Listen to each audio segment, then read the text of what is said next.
وفات 303 ہجری میں ہوئی ہے، نے کہا ہے کہ سیف بن عمر ضعیف ہے، اس کی حدیث کو ترک کیا گیا ہے، وہ نہ مورد اعتماد ہے نہ امین ہے۔ امام ابو داؤد جس کی سنن ابی داؤد جو ہے وہ جس کی ان کی وفات 275 ہجری میں ہوئی ہے، انہوں نے لکھا ہے کہ بے ارزش ہے اور انتہائی دروغ گو ہے، یعنی سیف بن عمر کے بارے میں کہتے ہیں کہ وہ بے ارزش ہے اور انتہائی دروغ گو ہے۔ ابن حماد عقیلی جس کی وفات 323 ہجری میں ہوئی ہے نے اس کے سیف بن عمر کے بارے میں لکھا ہے کہ اس کی روایتوں پر اعتماد نہیں کیا جاتا، اس کی بہت سی روایتوں میں سے ایک پر بھی اعتبار نہیں کرنا چاہیے۔ ابن ابی حاتم جس کی وفات 327 ہجری میں ہوئی ہے لکھتے ہیں کہ چونکہ وہ صحیح احادیث کو خراب کرتا تھا لہٰذا لوگ اس کی حدیث پر اعتبار نہیں کرتے تھے، اس کی حدیث کو ترک کیا گیا ہے۔ ابن سکن جس کی وفات 253 میں ہوئی ہے اس نے کہا ہے کہ یہ سیف بن عمر ضعیف ہے۔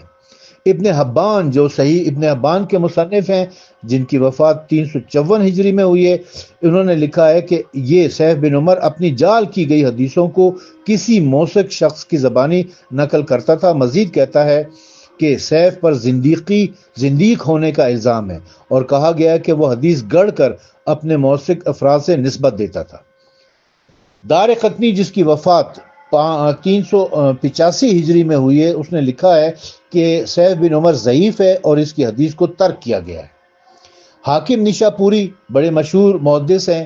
جس کی وفات 405 ہجری میں ہوئی ہے، انہوں نے لکھا ہے کہ اس کی حدیث کو ترک کیا گیا ہے، اس پر زندیق ہونے کا الزام ہے۔ ابن عدی جس کی وفات 365 ہجری میں ہوئی ہے سیف بن عمر کے بارے میں کہتے ہیں کہ اس کے بعض احادیث انتہائی مشہور ہیں لیکن میری نظر میں اس کی تمام احادیث ناقابل اعتبار ہیں، اسی وجہ سے اس کی حدیث پر بھروسہ نہیں کیا جاتا۔ صاحب قاموس فیروز آبادی جن کی وفات 1817 ہجری میں ہوئی ہے سیف بن عمر کے بارے میں لکھتے ہیں کہ ضعیف ہے۔ محمد بن احمد بن زہبی ان کی کتاب سے بھی میں آپ کو ابھی پڑھ کے سناتا ہوں، وہ اس کے بارے میں لکھتے ہیں کہ تمام دانشوروں اور علماء اسلام کا اس امر پر اجماع اور اتفاق ہے کہ وہ ضعیف تھا اور اس کی حدیث متروک ہے۔ ابن حجر عسقلانی جس کی وفات 852 ہجری میں ہوئی ہے نے لکھا ہے کہ سیف بن عمر ضعیف ہے۔ ایک اور کتاب میں کہتا ہے کہ اگرچہ تاریخ کے بارے میں اس کی نقل کی گئی روایتیں بہت زیادہ اور اہم ہیں لیکن چونکہ وہ ضعیف ہے لہٰذا اس کی حدیث کو ترک کیا گیا ہے۔ جلال الدین سیوطی جس کی وفات 911 ہجری میں ہوئی ہے نے لکھا ہے کہ انتہائی ضعیف ہے۔ صفی الدین جس کی وفات 923 میں ہوئی ہے نے بھی اسے ضعیف شمار کیا۔ اب اس کے بعد ایک اور کتاب ہے فتنہ وضع حدیث، اس میں بھی سیف بن عمر کے بارے میں دیکھیں، لکھا ہے کہ سیف بن عمر صفحہ نمبر 105 پر بے شمار گمنام اور مجہول الحال لوگوں سے روایت کرتا ہے، اس کی حدیثیں بہت ضعیف ہیں اور وہ کچھ نہیں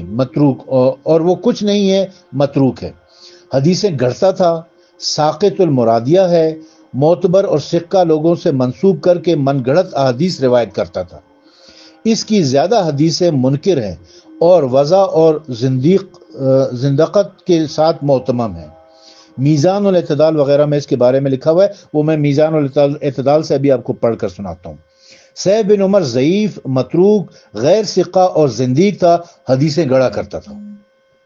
علامہ سیوطی نے اعمالی فی الاحادیث موضوعہ میں ایک حدیث بطور نمونہ اس سیف بن عمر کی لکھ کر بیان کیا ہے کہ یہ حدیث موضوع ہے، اس کے سلسلہ اسناد میں سبھی ضعیف ہیں اور سب سے زیادہ ضعیف خود سیف ہے۔ اچھا، اس کے بعد رجال کی جو سب سے مستند کتاب مانی جاتی ہے میزان الاعتدال، اس کی جلد نمبر 3 صفحہ نمبر 348 کے اوپر یاد رہے کہ یہ علامہ ذہبی کی لکھی ہوئی کتاب ہے اور علامہ ذہبی ناسبی علماء میں شمار ہوتے ہیں، اہل بیت کے دشمنوں میں شمار ہوتے ہیں۔ اس نے صفحہ نمبر 348 کے اوپر لکھا ہے سیف بن عمر کے بارے میں، ایک قول کے مطابق اس کا اسم منصوب تمیمی برجمی ہے اور ایک قول کے مطابق سعدی کوفی ہے۔ یہ شخص الفتو اور الجمل نامی کتابوں اور دیگر کتابوں کا مصنف ہے، یہ واقدی کی طرح ہے۔ اس نے حشام بن عروہ، عبید اللہ بن عمر، جابر جیفی اور بہت سے مجہول لوگوں سے روایات نقل کیے ہیں۔ یہ روایات نقل کرنے والا شخص اور عارف ہے۔ مجہول کسے کہا جاتا ہے؟ جس کے بارے میں کوئی عطا پتہ نہیں ہو، اس راوی کو مجہول راوی کہتے ہیں۔ مزید لکھا ہے ذہبی نے کہ عباس نے یحییٰ کا یہ قول نقل کیا ہے کہ یہ ضعیف ہے، متین نے یحییٰ کا یہ قول نقل کیا ہے کہ 1% اس سے زیادہ بہتر ہے، 1% اس سے زیادہ بہتر ہے۔ امام ابو داؤد کہتے ہیں کہ یہ راوی لیث بشی ہے، امام ابو حاتم کہتے ہیں کہ یہ متروک ہے، امام ابن حبان کہتے ہیں کہ اس پر زندیق ہونے کا الزام ہے، ابن عدی کہتے ہیں کہ اس کی نقل کردہ زیادہ تر روایات منکر ہیں۔ مقول بیروتی نے اپنی سند کے ساتھ ابن نمیر کا یہ بیان نقل کیا ہے کہ سیف ضبی تمیمی ہے، جمی یہ کہتے ہیں کہ یہ بنو تمیم سے تعلق رکھنے والا ایک شخص تھا اور احادیث ایجاد کرتا تھا اور اس پر زندیق ہونے کا الزام ہے۔ اس راوی نے اپنی سند کے ساتھ حضرت عبداللہ ابن عمر کے حوالے سے یہ حدیث نقل کی ہے کہ نبی اکرم صلی اللہ علیہ وسلم نے یہ ارشاد فرمایا کہ جب تم ان لوگوں کو دیکھو جو میرے اصحاب کو برا کہتے ہیں تو تم ان پر لعنت کرو۔ یہ روایت امام ترمذی نے اپنی سند کے ساتھ نقل کی ہے اور یہ کہا ہے کہ یہ حدیث منکر ہے۔ اب آپ بتائیں کہ ایسا شخص جو منکر حدیثیں بیان کرتا ہے، جو ضعیف ہے، جو زندیق ہے، جو متروک ہے، جو حدیثیں جعل کرتا ہے، گڑتا ہے، اس کی بیان کی ہوئی ایک روایت جو عبداللہ بن سبا کے بارے میں ہے، اس پر کیسے اعتماد کیا جا سکتا ہے، کیسے بھروسہ کیا جا سکتا ہے، جبکہ وہ شخص خود بھی بنو امیہ کا نمک خوار گزرا ہے اور بنو امیہ کا بڑا چمچا رہا ہے۔ تو اس سے صاف پتہ چلتا ہے کہ اس نے عبداللہ بن سبا کی کہانی افسانہ گڑھا ہے، جال کیا ہے اور اسے شیعوں کے گلے تھوپا ہے تاکہ شیعوں کو بدنام کیا جا سکے۔ لہٰذا عبداللہ بن سبا کے افسانے کی کوئی حقیقت، کوئی حیثیت نہیں ہے، نہ تاریخی حوالے سے نہ علمی حوالے سے۔